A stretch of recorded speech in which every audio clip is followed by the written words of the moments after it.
안녕하세요, 정치빈입니다. 이제 대선 하루 전날입니다. 저도 이번 대선 이것저것 또 다녀보고 대구도 방문하고 나름 좀 바빴는데 이제 내일이면 21대 대선 끝입니다. 이게 이제 계엄 선언 이후에 윤 대통령이 탄핵되고 뭔가 하나의 이 장이 마무리가 되는 느낌인데요. 오늘은 좀 각 후보들 득표율도 조금 예상을 해보고 후보들 성패, 뭐가 성공인지 실패인지 이런 것도 한번 살펴보도록 하겠습니다. 뭐 분석은 그냥 제가 느끼는 그리고 여론조사 등으로 한번 살펴보시는 거니까 너무 뭐 감정이입은 안 하시길 바라겠습니다. 우선 이제 이재명 후보부터 보면 조금 이번에 뭐 범보수 단일화도 안 됐고 해서 이재명 후보가 앞서갈 것 같긴 합니다. 한 이재명 후보는 이번 50% 정도 예상을 하는데 이제 전체적으로 보면 이제 김문수 후보가 한 37, 이준석 후보 11, 기타 후보 2% 정도로 예상을 하는데 이게 지금 김문수 후보가 여론조사상에서 보면 좀 정체 느낌이 좀 강해요. 이게 40% 넘기는 여론조사가 많이 없어서 그래서 좀 쉽지 않아 보이는 게 좀 있습니다. 아무래도 좀 그런 계엄 여파도 있다 보니 좀 40% 넘기 쉽진 않아 보인다. 이게 소위 말하는 5년마다 열리는 평시에서 붙는 거면 뭐 진보 후보, 보수 후보 해가지고 좀 나름 득표율이 나올 수 있는데 아무래도 좀 그 국민의힘 소속이었던 윤 대통령이 이제 국힘 이제 어쨌든 쪽에 있었고 그러니까 애초부터 쉽지 않은 선거였죠. 사실 이제 민주당은 55%까지 되게 압도적으로 승리를 해야 된다고 얘기를 하는데 사실 55%로 치면 거의 의석수로 치면 200석 이상이라 좀 쉽지는 않을 것 같습니다.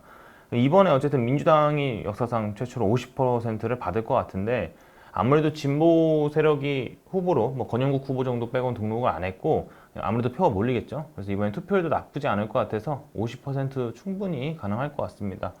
뭐 이재명 후보도 뭐 평가나 이런 발언에 좀 실수가 있긴 했지만 그게 뭐 이렇게 지지율을 왕창 깎아먹는 그런 거에는 문제가 될 정도는 아니었던 것 같고요. 사실 뭐 이재명 후보는 약간 좀 그런 건 있는 것 같아요. 40%대로 승리를 하면 이게 정권 초반부터 분위기는 안 좋을 수 있습니다. 그러면 좀 쉽지 않은 거죠, 아무래도. 그 40%를 받는다는 건 김문수 후보가 또 40%까지 나와서 이 접전 선거로 가게 되면 대통령이 되더라도 좀 긴장할 수밖에 없는 거죠. 이게 지금 민주당이 월등하게 이기려고 하는 게 왜 그러냐면 예전에 사실 문재인 대통령 당선될 때도 민주당이 나름 가뿐히 이겼는데 그리고 이제 뭐 탄핵 여파도 있어서 분위기가 이제 초반에 순풍이었지만 지난 대선에서는 윤석열 대통령이 1% 차이도 안 내게 정말 아슬아슬 이겼잖아요. 그러면서 이제 민주당 지지자들, 진보 성향의 지지자들이 납득을 잘 못하는 분위기가 있었고 그러다 보니 전국 운영이 초반부터 쉽지 않았습니다. 민주당은 어쨌든 이번 선거의 성격을 내란 종식으로 보고 있잖아요. 그래서 완전히 그 국민의힘을 이겨야 된다라는 그런 좀 생각을 하고 있는 겁니다. 그래서 정권 초반부터 엄청 좀 개혁적 움직임을 가야 할 것 같거든요. 가려고 하고 그러려면 50% 이상이 우리 찍었어 이런 배경도 있어야 되는 거죠. 그래서 뭐 이재명 후보는 끝까지 선거 동료를 할 거고요. 그리고 이게 사실 좀 그런 것도 있거든요. 약간 좀 적당히 위기라고 나오는 그런 뭐 기사도 뭐 지표도 있는데 사실 좀 약간 소프트한 유권자들을 불러오기에 나름 괜찮습니다. 어쨌든 간에 승패가 어느 정도 좀 이렇게 접전이 아니다 보면은 투표율이 좀 떨어진다 이런 것들이 있는데 조금이라도 이런 분위기가 나온다면 많은 유권자들이 나올 수 있다. 이렇게 여론조사 전문가들은 얘기하더라고요. 사실 아까도 말씀드렸지만 이재명 후보는 50%로 이기는 게 관건입니다. 그거 말고는 거의 없다고 보여지는데 그리고 이제 다음으로는 김문수 후보. 김문수 후보는 뭐 당연한 얘기지만 무조건 승리 말고는 없습니다. 사실상 이번이 정치적 마지막 행보기 때문에 뭐 몇 프로 이기냐 이런 게 중요한 게 아닙니다. 그냥 이겨야 됩니다, 무조건. 근데 좀 상황 자체가 아까 말씀대로 뭐 계엄 상황 이후에 펼쳐진 선거고 이러다 보니 쉽지가 않고 이게 또 큰 게 보수 유권자들의 마음을 한 마음으로 모으고 있지를 못하고 있다. 이런 분석이 많죠. 그래서 계속 이준석 후보랑도 합치려고 했던 게 그런 건데 와, 엊그제 어제 그러니까 선거 며칠 전까지 사전 투표가 끝났는데도 그 얘기가 나오더라고요. 근데 이제 여론조사에서 보면 알겠지만 사실 이준석 후보 합쳐도 이 표가 다 가는 상황이 아니에요. 그러니까 김문수, 윤석 후보가 합쳐도 김문수 후보로 단일화가 되든 유승 후보로 단일화가 되든 표가 다 합쳐지는 분위기가 아닙니다. 그러니까 예전에 지난 선거 윤석열, 안철수 이런 후보들과의 단일화 같은 효과는 없을 가능성이 크다고 봐야 되는 거 아닐까. 이게 확실히 보면 윤 대통령 탄핵 국면이 너무 그 보수 정치 면면에 상처를 낸 게 좀 있어요. 뭐 탄핵에 찬성 반대 이런 것도 입장이 갈렸고 서로가 뭔가 같이 하기가 힘든 거죠. 그러니까 이준석 후보 입장에서는 합치고 싶어도 김문수 후보랑 합치면 내란 뭐 이런 얘기 나올 수도 있는 거고 서로 저쪽에서 그러다 보니까 쉽지가 않은 거죠.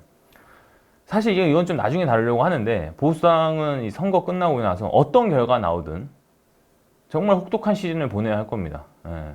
이게 단순히 세력 합친다고 될 일은 아니거든요. 그러니까 이제 다시 돌아와서 김문수 후보는 무조건 승리 아니면 의미가 없다.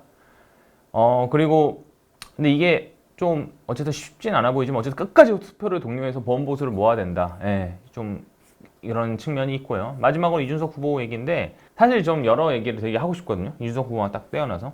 근데 진짜 이 후보는 진짜 간단해요. 사실 두 자릿수가 나오냐 못 나오냐인 거죠. 그러니까 어떤 결과가 나올지 모르지만 선거 내내 좀 아찔한 순간도 되게 많았죠. 다시 말씀드리지만 좀 따로 제가 뭐 논란의 발언이나 이준석 후보의 여러 가지 상황이 좀 있었던 일들을 다루려고 해요. 나중에라도. 근데 이거는 좀 다루고 싶은 게 그 이제 뭐 소위 말하는 젓가락 발언 논란이 저는 생각으로 득표율에 영향을 줄 것 같지는 않습니다. 그러니까 높이지도 낮추지도 않을 거라고 보는 게 이게 그런 게 있어요. 이준석 후보는 냉정하게 지금 3등 후보고 그러니까 1등 전략으로 가는 게 아니잖아요. 그러다 보니까 이렇게 좀 과감하게 던지는 것도 있는데 물론 좀 표현이나 이런 게 저도 좀 이거 좀 센데? 이런 거 좀 있더라고요. 근데 어쨌든 간에 결국 두 자릿수 이상만 가면 저는 이제 서기의 성취, 목적을 다했다고 보는데 그렇게 되면 이제 이 선거 끝나고 보수 패권 경쟁에서 계속 유리하게 갈 수 있는 측면이 있는 거죠. 조금 더 들어가면 15% 이상 받으면 정말 대박입니다. 그러면 또 진짜 초대박의 선거가 될 거고 의미 있는. 이렇게 되면 생각보다 발언이 이번 대선에 영향이 없을 거라고 분석이 되면서 이제 또 다른 좀 사실 보면 너무 워딩이 격해지는 정치판이 벌어질 수도 있는 우려는 사실 좀 있어요. 그리고 최악은 한 자릿수 받는 거죠. 막 진보 진영에서 막 놀리잖아요. 9% 받을 거다 막 이런 거.